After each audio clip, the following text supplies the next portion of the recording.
Во студиото со вас Иван Кузмановски. Добар ден, ви благодарам што сте со нас. Ова се настаните кои го одбележаа денот. Двајца мртви во Волково. Киреџијата го убил сопственикот на имотот и го повредил неговиот малолетен син пошто се самоубил. 16 од повредените од Кочани одат на домашно лекување. Неделава 8 се враќаат од болниците во странство. 4 се уште се критични. Проширен тимот на обвинители во Кочани работат со над 300 сведоци и голем број доказен материјал. Институциите продолжуваат со контроли на терен. Ново рочиште за убиството на Панчи и Вања. Видевски негира вина, тврди дека со Ќотек бил принуден да признае, иако неговата ДНК била пронајдена кај Вања. Македонија доби 52 милиони евра од предфинансирањето, предвидено со планот за раст, парите од Европската унија наменети за реформската агенда. Продолжуваат руско-американските преговори за мир. Во овие вести во живо од Волково со детали за убиството кое се случи утрото. Останете со нас.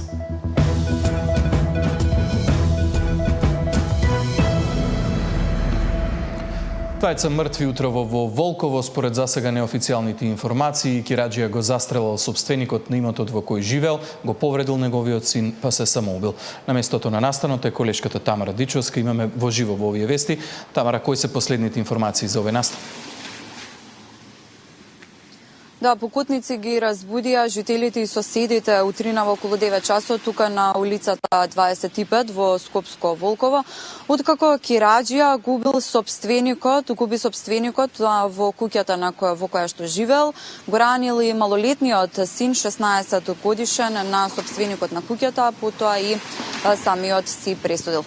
Како што може да се забележи, значи на ова улица во куќата што е зад мене, она сива куќа, напред има гаража. Во оваа гаража која што била пренаменета во соба, живеел Кираџијата, додека пак сопственикот живеел во куќата која што се наоѓа веднаш зад гаражата. Според сведоштвата на соседите со кои денеска успеавме да поразговараме, помеѓу Кираџијата и сопственикот немало никакви расправи. Кираџијата всушност живеел и во ова соба веќе неколку години. Двајцата биле мирни луѓе, па затоа и соседите беа вџашени и изненадени од убиството кое што се случи тука утринава. Според кажувањата на соседите, тој со пушка утринава околу 9 часот пукал кон сопственикот на куќата во дворот, при пукањето тој починал на самото место.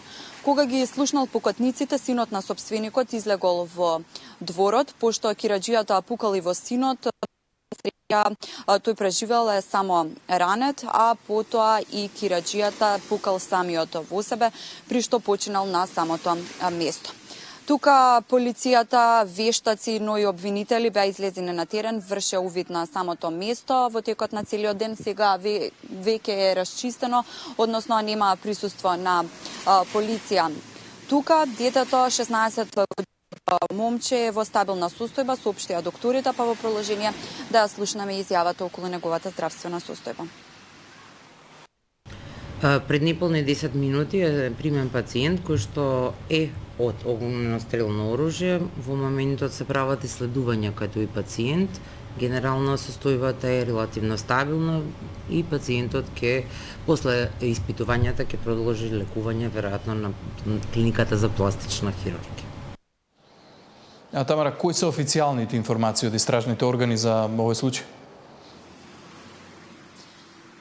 Така, на терен, како што кажав, беа и обвинители, вештаци, но и полицијата. Случајот е пријавен во МВР во 9 часот утринава, како што потврдија од ресорното министерство, додека пак од обвинителството соопштија дека е издадена наредба за обдукција на телата на двајцата починати. Од лице место е подигнато оружјето, кое ќе биде предмет на вештачење. Ќе се вршат балистички и други вештачења со цел да се утврдат сите околности за настанот. До овој момент, Иван, мотивот и причината зошто се случило ово убиство, односно зошто Кираџијата, кој што живел со години во пред куќата на сопственикот, решил да го убие него, а подоцна и да си пресуди самиот на себе. Тамара Дичовска, благодарам за овие информации.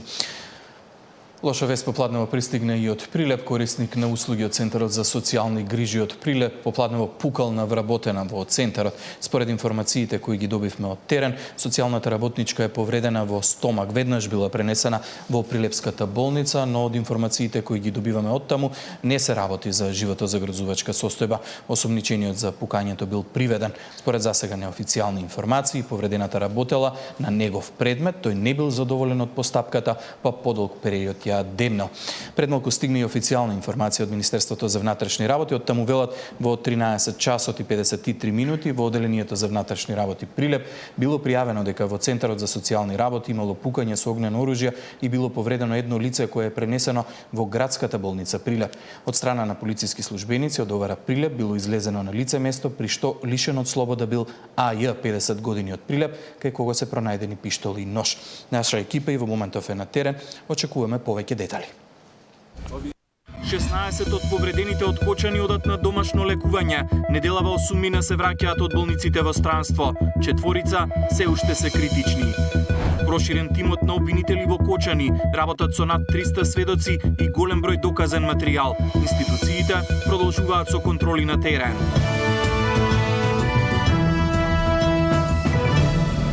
Според последните информации од здравствените власти, 16 од повредените од Кочани одат на домашно лекување, а неделава се очекува 8 од оние кои се на лекување во странство да се вратат дома.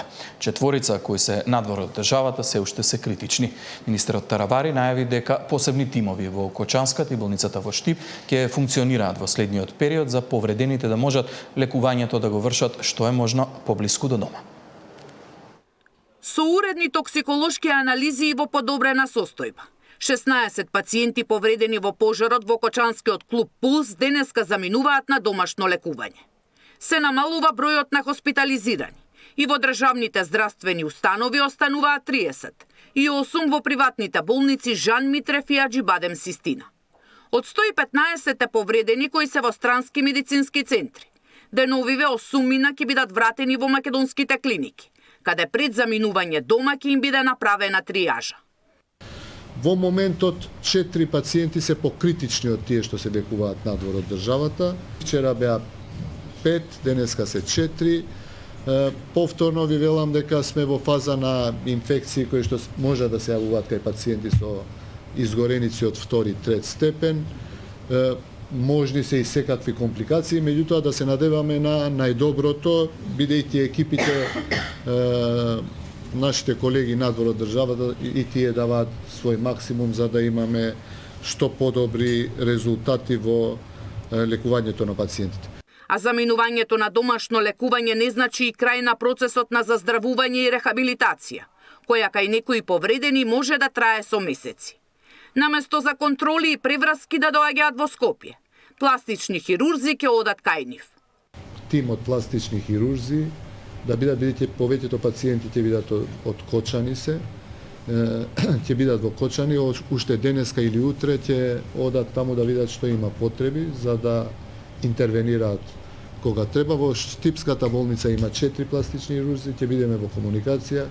Секако ќе им дадеме поддршка за да не патуваат тие, туку нашите доктори да одат и да им дадат помош што треба во фазите кои што престојуваат пред нас. Инаку Таравари ги демантираше како што кажа шпекулациите дека дава оставка и кажа дека останува министер за здравство. Сања Димитровска, Сител телевизија. Во меѓувреме во Кочани тече истражната постапка, проширен е и тимот на јавни обвинители, вклучени во случајот, како што информира од јавното обвинителство. Државниот јавен обвинител Љупчо Коцевски утрово одржал координативен состанок со тимот јавни обвинители кои постапуваат во истрагата за трагичниот пожар во Кочани. Со оглед на обемот на действијата кои веќе се превземаат, тимот е проширен на 11 јавни обвинители кои постапуваат во овој предмет согласно усвоен план на активности и динамика. Првичните годишните планови на истрагата упатуваат на обемни активности кои вклучуваат распит на повеќе од 300 сведоци, но и други истражни действија и соодветни вештачења од повеќе области, велат од обвинителството. Коцевски побарал од назначените обвинители ефикасна и темелна истрага која во детали ќе го испита секој аспект и правец на одговорност за трагедијата во Кочани. Во текот на денешниот ден обвинителите во Кочани преземаат действија за обезбедување на докази, велат во информацијата испратена од јавното обвинителство. Управата за јавни приходи преку соопштение потврди дека соработуваат со надлежните за истрагата за работењето на дискотеката Пулс во Кочани, но ги демантираат информациите дека објектот бил пломбиран во декември минатата година. Казна била изречена, но по законот за регистрирање на готовински плаќања. Трагедијата во Кочани беше причина сите државни институции да почнат со проверки на терен. Денеска и ЗЕЛ се одржа состанок за ефективна постапка во сите општини низ државата. Сите граденки и училишта се безбедни, кажа првиот човек на ЗЕЛС по направените вонредни инспекции. Во повеќе кафулиња и кафеани биле откриени недостатоци за летните тераси и како што кажа Ѓоргиевски, ќе им се даде време од месец дена угостителите да ги отстранат неправилностите. Сите училишта, граденки, јавни установи, културни домови, спортски сали, односно секаде каде што најпрво се згрижуваат, се собираат на настани нашите најмлади, нашите деца, се објекти кои што се безбедни и да бидат спокојни граѓаните околу тој дел. Од Министерството за образование известија дека во рамки на своите надлежности Државниот просветен инспекторат ќе проверува дали училишните објекти се осигурани. Ѓоргиевски вели дека инспекциите нема да завршат тука. Препорача да се направат строги контроли и на сите стамбени згради. Имаме случаеви каде што цревата за хидрантите се продаваат, каде што биле украдени. Секој треба да се одговара. Не требаше да дозволиме да се случи пожарот во Кочани, за да утврдиме дека во зградата каде што живеат 400 станари 30 години нема хидрант. Тоа не е одговорност и надлежност на општината. Во меѓувреме на терен постојано се и пазарните инспектори. Направени се вкупно 116 вонредни контроли. Привремена забрана за работа добија 10 објекти. Утврдено е дека 15 правни субјекти од вкупно 23 кои што имаат активна лиценца не исполнуваат минимално технички услови. Кај нив ќе бидат изречени две мерки. Прво, решение за забрана за вршење на дејност и предлог до Министерството за економија за одземање на лиценцата. Кај 6 правни субјекти кои немаат активна лиценца или пак истата им е истечена, а е утврдено дека во изминатиот период функционирале, издадени се решенија за забрана за вршење на дејност. Издадени се 59 прекршочни платни налози во износ од 522.690 денари и по други основи од Законот за угостителска дејност. Митева најави дека пазарниот инспекторат во координација со МВР овие денови започнуваат со инспекцијски надзори во објектите за организирање прослави. Антикорупцијската комисија пак почна да проверува закони за да види дали има ризик од корупција кога се издаваат дозволи и лиценци за работа, особено за угостителски објекти. Антикорупцијската проверка на законите како процес подразбира целосна и систематска проценка на правните прописи за да се идентификуваат можности за злоупотреба, конфликт на интереси, нејасноти и празнини во законите кои би можеле да поттикнат коруптивни практики, велат од ДКСК. Мартин Арсов, Сител телевизија. Од СДСМ денеска обвинија за селективна истрага и бараат одговорност за актуелното раководство во СВР Штип и ОВР Кочани. Од ВМРО ДПМН им возвратија дека сега, за разлика од претходно, се водела темелна истрага. Од ДУИ пак обвинуваат за политичка хајка. По 7 дена молки почит кон жртвите и семејствата на повредените опозицијските партии од денеска со низа прашања, поврзани со истрагата за пожарот во Кочани. Од СДСМ обвинуваат за селективна истрага и прашуваат зошто помеѓу осомничените не е актуелното раководство на полицијата во Штип и Кочани. Дали е точно дека ниеден од командирите, инспекторите и раководството на БЈБ и МВР во ОВР Кочани и СВР Штип, кои мора да знаеле што се случува, не се во притвор? Дали и против кој од нив се води истрага? И ако не се води, како е возможно да не се истражуваат лица кои вечерта биле на одговорни позиции со должност и овластување да реагираат, но не го сториле тоа? СДСМ покажа дека за нив нема ништо свето во звраќаат од ВМРО ДПМН. Темелна истрага спроведуваат обвинители избрани токму од СДСМ и ДУИ, а сега за разлика од претходните трагедии, одговорноста ќе има име и презиме. СДС спрашува зошто не се притворени началници, командири, инспектори.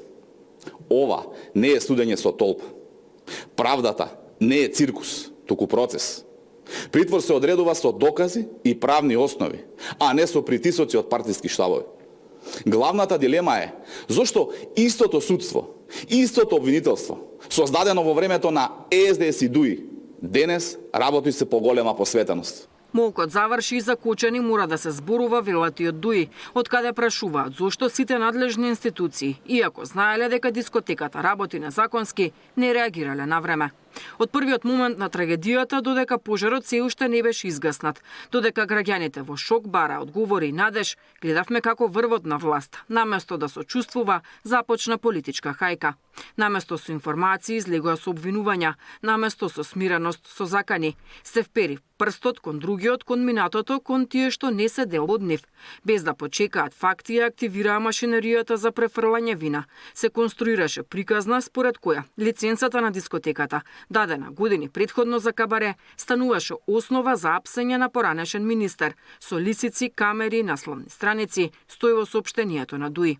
Низа системски пропусти доведоа до трагедијата, обвинуваат и од левица, од каде бараат одговорност на највисоко ниво.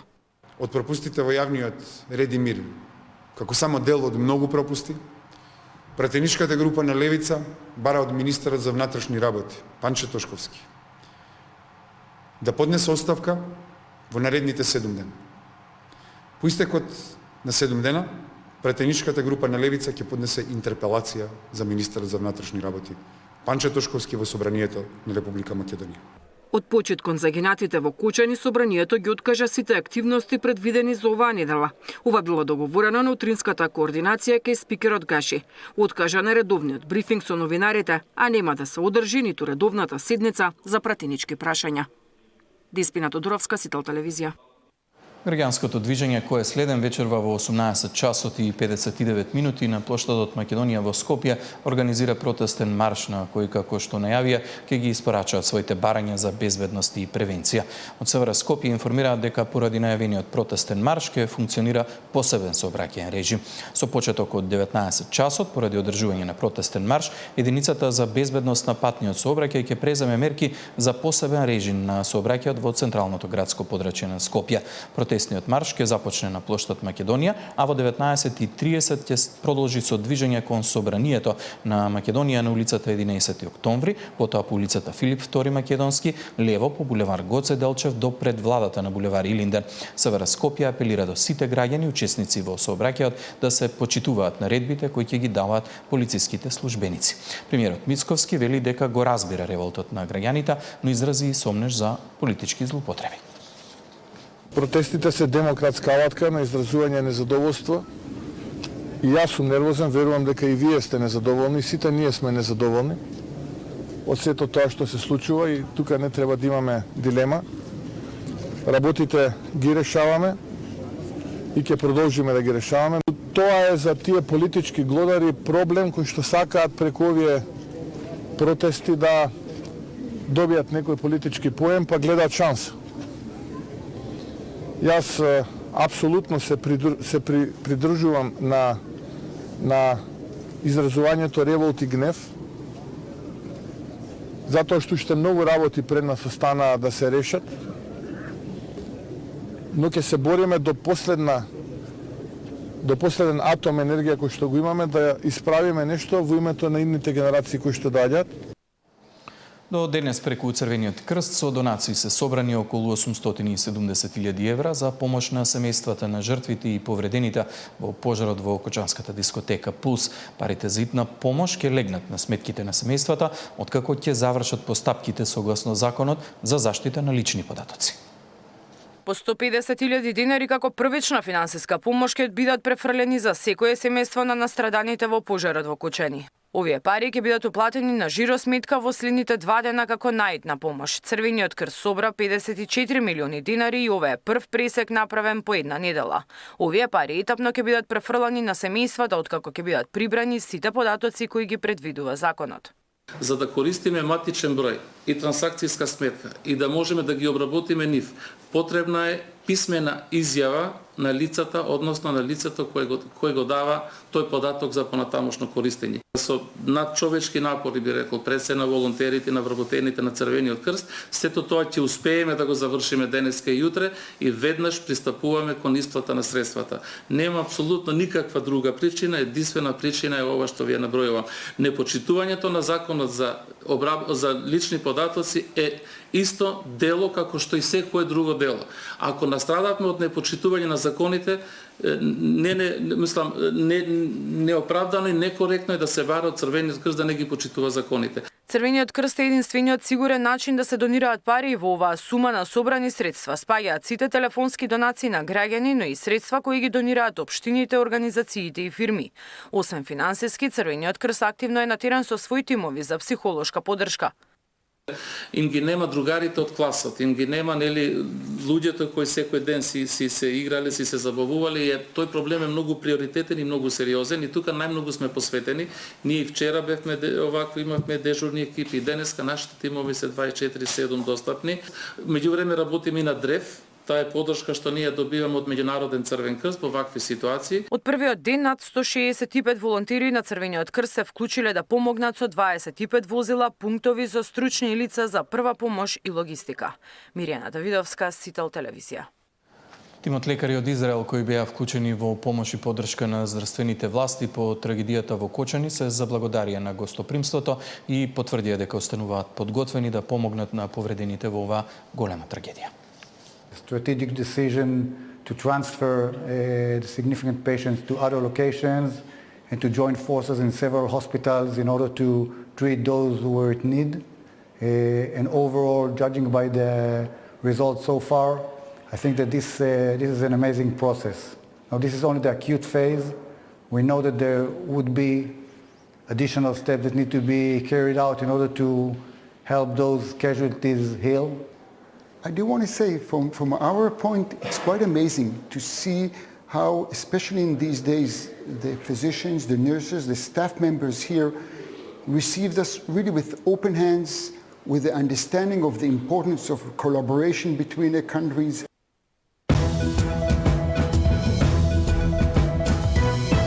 Колку средства се собрани на сметката за донации, како и кога ќе бидат распределени парите за ангажманот на волонтерите и помошта на терен, во тема на денот со генералниот секретар на Македонскиот Црвен крст Саид Саити.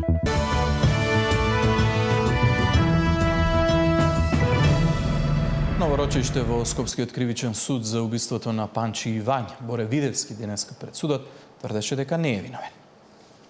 Боре Видевски, обвинет за убиствата на Вања и Панче, негираше дека учествувал во грабнувањето и нивната ликвидација, иако на предходните судења тој беше посочен дека ги совладал жртвите. На денешното судење, одговарајќи на прашање од неговиот адвокат, рече дека не бил на местата од каде се грабнати, а потоа убиени Вања и Панче. За снимките од домот на Велибор Манев, за кои обвинителството тврди дека се гледала подготовката за грабнувањето на Панче, а ги покажуваат сите четворица обвинети, рече дека бил собир за договор за заштита на името на црквата. Имаше стравување дека Охридската архиепископија ќе се смени во црква на Северна Македонија. Требаше да се соберат 150.000 потписи и да се организира литија која би почнала од Велес. Тоа што сте го гледале на камерите е една таква подготовка. Вечерта пред да биде грабната Вања рече дека бил во седиштето на партијата. Таму и пренотил, а се разбудил некаде пред 10 часот, период кога според обвинението сите се веќе вратени во седиштето на партијата Десна. Доаѓа на 26 вечер, на 27 заедно со Велибор Манев си одат некаде 10 типо савајле. Видевски не откри каде е пиштолот кој што го поседувал. Рече го преместил, ама не може да се сети каде. Штом не е најден во мојот дом, значи не е таму, но тоа не значи дека сум направил нешто лошо. Пред судот Видевски тврдеше дека по приведувањето бил постојано тепан, а тоа и било причина да каже дека е соучесник и, како што рече, потпишал изјава дека е виновен. Зоран Јаневски, Сител телевизија. Агенцијата за храна и ветеринарство информираше дека заплениле над 40 тони небезбедно месо. По добиено известување од МВР дека во Скопската населба Маџари диво работи магазин за храна, АХВ во соработка со полицијата спровела вонреден инспекцијски надзор и заплениле големи количини месо. Во објектот кој служел како магазин за храна, кој не е регистриран во АХВ како оператор, инспекцијските служби на агенцијата нашле 40.751 килограм небезбедни производи, сувомесни и кондиторски производи за кои е издадено решение и кои се нештетно уништени, соопшти денеска Агенцијата за храна и ветеринарство. Во дворот на дивиот магазин од страна на МВР запленето е превозно средство комбе во кое се пронајдени 360 килограми небезбедни сувомесни и кондиторски производи кои исто така се нештетно уништени. Со анализа на документацијата, како што велат од АХВ, утврдено е дека дел од производите биле со зголемено количество на фосфати, што било потврдено со лабораториски наоди од земени мостри од пратките кои се увезувале во земјава. Пратките со небезбедни сувомесни производи биле складирани кај дистрибутерот во дивиот магазин, кој имал законска обврска нештетно да ги уништи, но тоа не го сторил. Односно за нив од страна на власта на депонија му било издадена фиктивна потврда за уништување на небезбедни производи, се вели во соопштението. При спроведениот инспекцијски надзор во објектите на дистрибутерот затекнати биле сувомесни производи во вкупна количина од 40.053 килограми кои биле ставени под официјален надзор, а потоа и нештетно уништени. За сторениот прекршок на правното лице кое стопанисувало со дивиот магазин за храна, изречена му е казна од 18.000 евра во денарска противвредност, а со 1.500 евра во денарска противвредност казнето и одговорното лице на операторот со храна. Македонија доби 52 милиони евра од предфинансирањето предвидено со планот за раст. Парите од Европската унија се наменети за реформската агенда. Македонија ги доби првите 52,4 милиони евро од Европската унија како дел од предфинансирањето за реформи и раст. Од овие средства околу 24,4 милиони евра се за буџетска поддршка и веќе се уплатени на сметката на Министерството за финансии.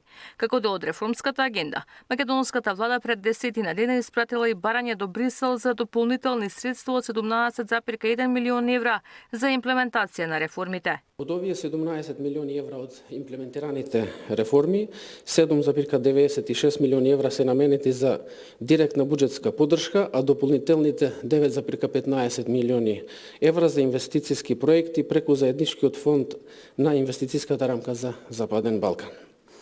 Овие средства ќе бидат достапни откако комисијата ќе заврши со оценката на исполнувањето на реформите, зашто на располагање има 90 работни дена. Македонија е прва во регионот која ќе доби средствата од планот за раст, потврди од делегацијата на Европската унија во земјава. Со ова предфинансирање, Македонија ќе добие 24,5 милиони евра за државниот буџет како поддршка за спроведување на реформите предвидени со реформската агенда, додека 28 милиони евра ќе бидат инјектирани директно во инвестицијска рамка за Западен Балкан и ќе се користат за инфраструктурни проекти во Македонија. Од 6 милиарди евра планирани за регионот, финансиската поддршка за Македонија е во вредност од 750 милиони евра. Ивана Соколовиќ најдова, Сител телевизија. Американската амбасада во земјава на својата Facebook страница објави апел до граѓаните кои што поседуваат американска виза со цел нејзино правилно користење. Оттаму наведува дека ако се престојува подолго отколку што е пропишено на самата виза, лицата може да се соочат со трајна забрана за патување во САД. Ако престојувате подолго отколку што е пропишено на вашата американска виза, може да се соочите со трајна забрана за патување во Соединетите американски држави. Конзуларните службеници имаат целосен пристап до вашата историја на имиграција и ќе знаат за прекршувањата од минатото. Не постои такво нешто како ненамерна грешка. Ваша одговорност е правилно да ја користите вашата виза, стои во објавата на амбасадата на Соединетите американски држави во земја. А во тема на денот вечерва за донациите за Кочани и помошта од волонтерите на терен ќе разговарам со генералниот секретар на Македонскиот Црвен крст Саид Саити. До 19 часот останете со Сител. Пријатно.